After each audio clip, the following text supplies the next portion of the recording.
Captain America is the heart and soul of the Avengers. He is the scrawny kid from Brooklyn who grew up to be one of the strongest Avengers, not physically, but mentally. He is there to unite and bring them all together. And his story has been told various times, but I think one of the best tellings of Captain America's story comes from Earth's Mightiest Heroes.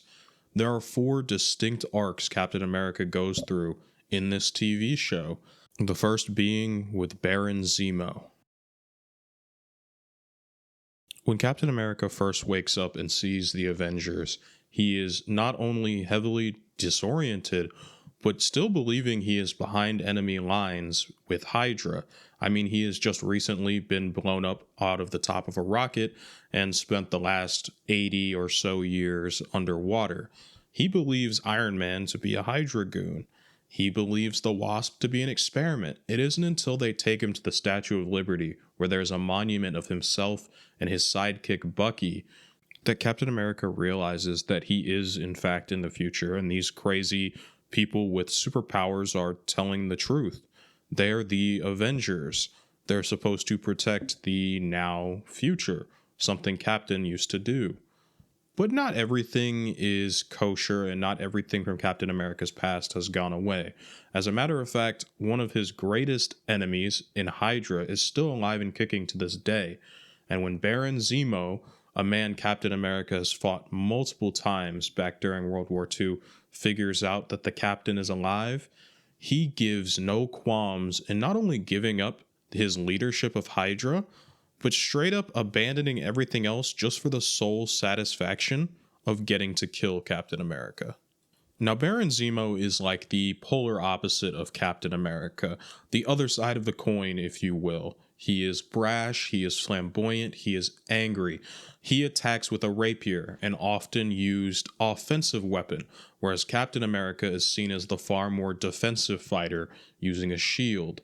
He's supposed to represent everything Captain America isn't. Being given nearly the same powers as Captain America, he chooses to use them for evil and instead of good.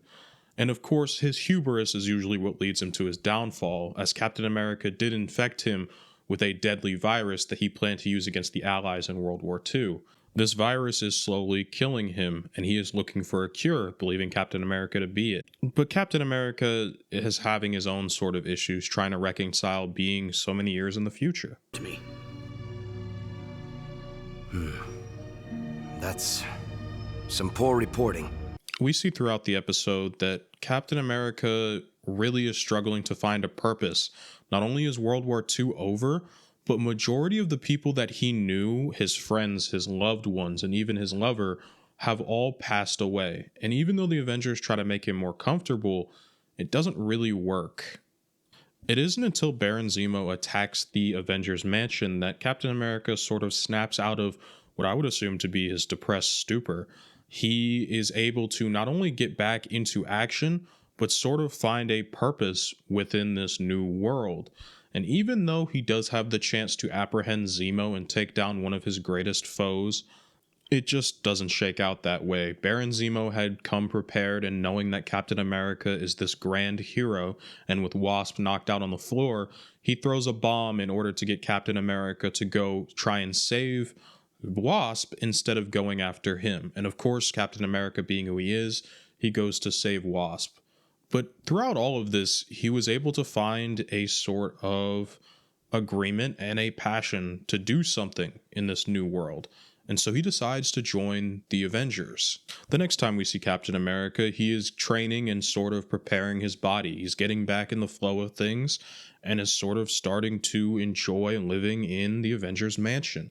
But unfortunately, Baron Zemo has developed a plot to take down not only Captain America, but the Avengers, all with the help of multiple different villains from around the Avengers. And not only that, but with the help of a sorceress named Amora the Enchantress. Baron Zemo is finally ready to get his revenge, not only on Captain America, but just the rest of the Avengers for stopping his evil doing. Now, unfortunately for Baron Zemo, it will once again be his hubris that will get the best of him. Instead of finishing the job, they all decide to hold the Avengers in captivity. But there's a slight problem with their plan. They did not account for the fact that two of the Avengers, the Black Panther and Hawkeye, wouldn't be in the Avengers mansion. Instead, they are over in Wakanda, a place they cannot get them. Now, when Abomination hears that Ant-Man could possibly be a threat, he sort of berates Baron Zemo, and Zemo shows his leadership style, which ends up leading to fractures in his own group.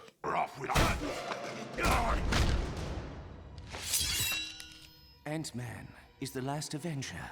He's a threat. And you wish to know why? Now, of course, because Zemo's leadership style is almost non-conducive to them working together, they are easily picked off one by one from the Avengers, who use the divide and conquer and their own teamwork strategies to help each other, whereas the villains just try to take them all on one-on-one. And of course, Amora the Enchantress ensures that none of them get captured, but they definitely did not win the day. And even though the Avengers did end up winning this conflict, it does spell something deeper for the future. But that's not a problem for now, that's a problem for later. Instead, I want to take another look at Captain America's second arc of this TV show, his second major arc, and that would be his fight with Kang the Conqueror. Kang heralds from the 41st century, coming from a world that has recently just been destroyed, having been engulfed in multiple wars. But it's not just his world, it's the simple fabric of reality that's being destroyed, all from one man. All of reality is being wiped out. And it's all because of you. My travels into the past suggest that you are the link, Captain America. Some moment in your past heralds the end of the future. Kang doesn't just only lose his world or his worlds that he rules over, he also loses his wife in the process of the time stream's disruption. Kang loses a lot because of Captain America's actions.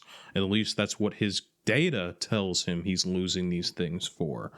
Now, Kang is definitely the complete opposite of Captain America. He's a man of the future, a man of technology. He's obviously more of an Iron Man villain than a Captain America villain, but he presents an interesting parallel for Captain America throughout this show. He's willing to do all he can to save his loved ones, much like Captain America, but goes about it in a starkly different way, seeking to rule and conquer as his way of providing freedom and security. When we first see Steve in this episode, he is reading a newspaper in clear juxtaposition to Iron Man, who is using his sort of more modern holographic display. Him and Captain America are having an argument on the advent of technology. As Tony tries to create the future, Steve almost tries to continue to live in the past. He doesn't want to give up his ideals and the way he does things. And of course, he takes Iron Man to sort of have a conversation about that and train together. And when that's all said and done, the two of them suit up looking to continue this debate until Kang the Conqueror decides to make his unveiled entrance, making Tony Stark, of all people, look like a man stuck in the past. Tony and Cap struggle to fend off Kang the Conqueror's attacks, all while they're trying to figure out why the hell this man with technology so far advanced from them seems to be attacking them. And when Kang decides to reveal the fact that he is only there for Captain America, and everybody in the Avengers, of course, does not believe him, and when the rest of the Avengers join in to attack Kang, he decides to take them merely 10 years into their future. Merely 10 years, one simple decade into the future from the day that that episode took place, the entire Earth is engulfed in flames. It is destroyed. Everything is dead and barren. And Kang the Conqueror comes to warn them that all of this is Captain America's fault. The man who stands for peace, justice, and freedom, who is supposed to save the world, has caused untold amount of destruction, not only to New York, but the entire Earth itself, and threatens the future nearly 20 centuries into it. And of course, the Avengers do not want to believe this, but Kang comes with a level of knowledge and speaks with such conviction that they sort of listen. Now, obviously, they will never turn over Captain America to him, But Kang leaves them with an interesting thought. He lets Iron Man reach out and try to find anything, any sign of life, but there is nothing. Nothing is left. You see, very soon in your timeline, Earth will be consumed in a war. Earth's sun will be a casualty in that war, along with all life on the planet. Kang foretells of a war between the Kree and the Skrulls, which will catch Earth in the middle. Now, he does not know how Captain America destroys the world, but he knows for a fact that Captain America simply existing in the 21st century leads to the end of the world. Now, of course, the Avengers are able to eventually gain the upper hand on Kang and defeat him, mainly because Kang's technology is based on past technology. Iron Man learns a little bit about how even though you must look to create the future, you also need to look through the past, and Kang learns a little bit about past technology.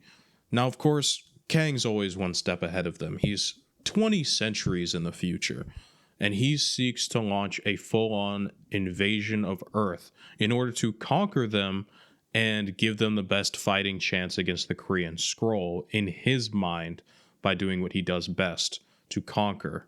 Kang's full-scale invasion has little care or regard for whom it kills in the process. As a matter of fact, we open, the next time we see Captain America, the two kids being threatened to be killed by Kang's bots, simply because they haven't immediately surrendered to him. The Avengers spent a majority of the time between this episode and the last with S.H.I.E.L.D. trying to figure out where the hell Kang the Conqueror is, so they can go up and take him out to stop this invasion. For whatever reason, they believe him to be on Earth coordinating these attacks, but it's later revealed through Iron Man doing not only a deep scan of the world, but a deep scan of outer space, that he finds Kang has himself cloaked just above Earth's surface. And so the Avengers set out on a plot to go aboard Kang's ship and defeat him from the inside out. Now, it's important to note that Kang does come from a place of wanting to help these people, not simply because he wants to help the Avengers or the 21st century, but because he has stakes in his own future. And he is trying to help them in the way he believes he can help. He truly believes the only way he can help is by conquering. And so when the Avengers invade his ship, he basically tries to decimate all of them so he can go back to conquering the world, as he does sort of almost come from a place of goodwill. Now, Kang's winnings would eventually come to an end when Iron Man figures out how to defeat him by affecting the time stream that essentially keeps his ship running. Iron Man is threatening to send them all back to the future in order to send them to their own time, and unfortunately in doing so would essentially be dooming all of them to die.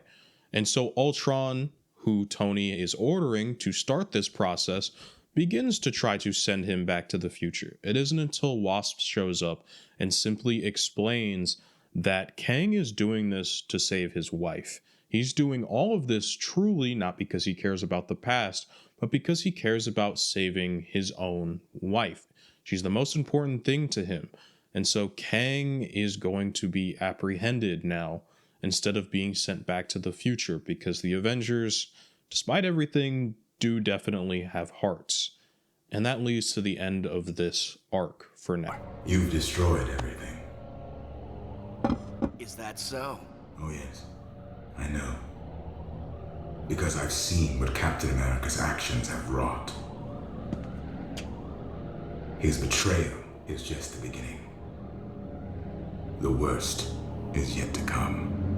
This leads to Captain America's next sort of mini arc, is what I'm going to call it. One episode alone, and it is about essentially Hydra and the Cosmic Cube. The Cosmic Cube is an artifact that will grant one wish to the user to change anything in the world. And of course, Hydra is going to use their one wish to try and change the past and bring back Hydra and have them win World War II, have the Nazis win.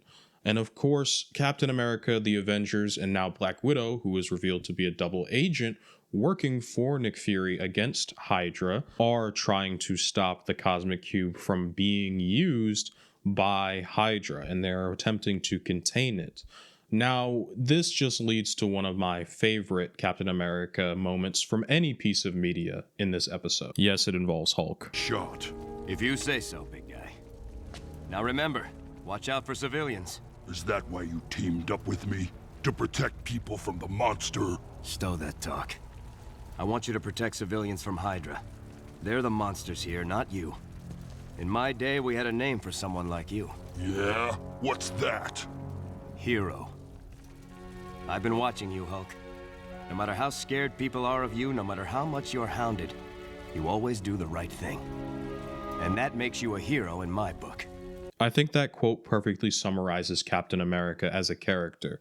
He is and is often willing to see the best in just about everyone he comes across, if that means making them a better person and also making the world a safer place. He sees the best in Hulk. He even sees the best in Black Widow, who is known to be a traitor. All of this while he's trying to fight against Hydra in order to stop them from making a wish that could alter the reality of everything. And it seems that Captain America is successful. When Captain America and Baron von Strucker touch the cube, nothing happens. They believe it to be a dud in another failed Hydra experiment, and Captain America revels in the day. The world did change today. Today the Avengers took down Hydra. Something I was never able to do in my time. And we didn't need wishes to do it. I wouldn't change anything. While Cap says that he wishes he didn't change anything, there is one thing Captain America wished he could have changed. One person he wished he could have saved. And when he touched the cube, he ended up saving Bucky's life inadvertently. I find it very wholesome that Captain America's one wish was simply to save the one he lost. And for Captain America's fourth arc, it's time for his self-doubt in his sort of questioning why he belongs.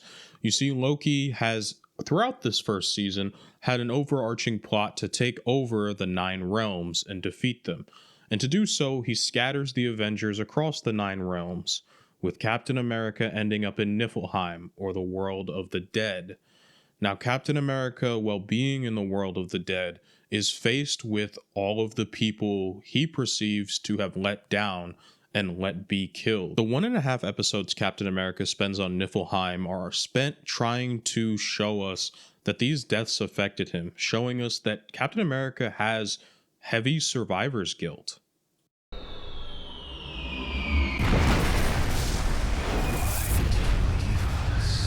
Why did you leave us behind? We needed you. Why did you abandon the mission? Why aren't you down in the dirt with us? He is struggling with the self-doubt that he has let so many people down. He has let so many people die. He is struggling with the fact that he is supposed to be the patron of death that is supposed to ruin the world in 10 years. And Captain America just feels like it would almost be better if his mission was finally over and finally done. As though he could finally hang up the shield and just rest for once. Captain America is almost ready for his long rest. But ironically enough, the one thing that pulls Captain America out of his self-doubt and his stupor is the fact that he doesn't see Bucky in that afterlife. Captain America's wish to save Bucky didn't only save Bucky, but it ended up saving himself. Since he doesn't see Bucky, he believes this to be an almost figment of his imagination. And he walks away from his self-doubt, anchoring himself to the one person that had always kept him grounded, only for him to find that he's in the domain of Niflheim, with the Lady of Death presiding over it, that being Hela. Now, for Captain America to get out of Niflheim, he must make a deal with Hela. If I send you to confront Loki, and death should claim you in the battle, then your mortal spirit belongs to me forever. With the promise of his mortal soul on the line to Hela if he were to die in this battle, Captain America fights with a renewed vigor, seeking to help the Avengers defeat Loki and save the day as per usual. But Loki is one step ahead of not only Captain America, but the rest of the Avengers, taking them out in one fell swoop and sort of wanting to embarrass Captain America. Loki destroys his impenetrable shield, the sort of symbol of Captain America's willpower. Loki shatters it very easily as though it were nothing, being empowered by the Odin Force, leaving Captain America shaken.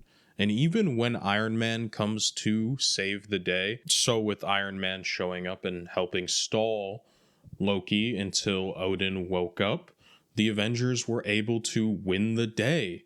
The Avengers did it, essentially, once Odin woke up and was able to restrain Loki. They had saved the 9 realms from destruction, and they had also saved themselves. But not all was right. You see, the events of this first season were starting to weigh heavily on Captain America. Now that he didn't see Bucky in the afterlife, he starts to wonder, is Bucky alive? The promise he made to Hela is starting to weigh on him, as he knows when he falls in battle that he does owe his soul to her. And to top it all off, Captain America is still living in a time that isn't his own, which leaves him primed and ready to be replaced. Because it's time for an invasion.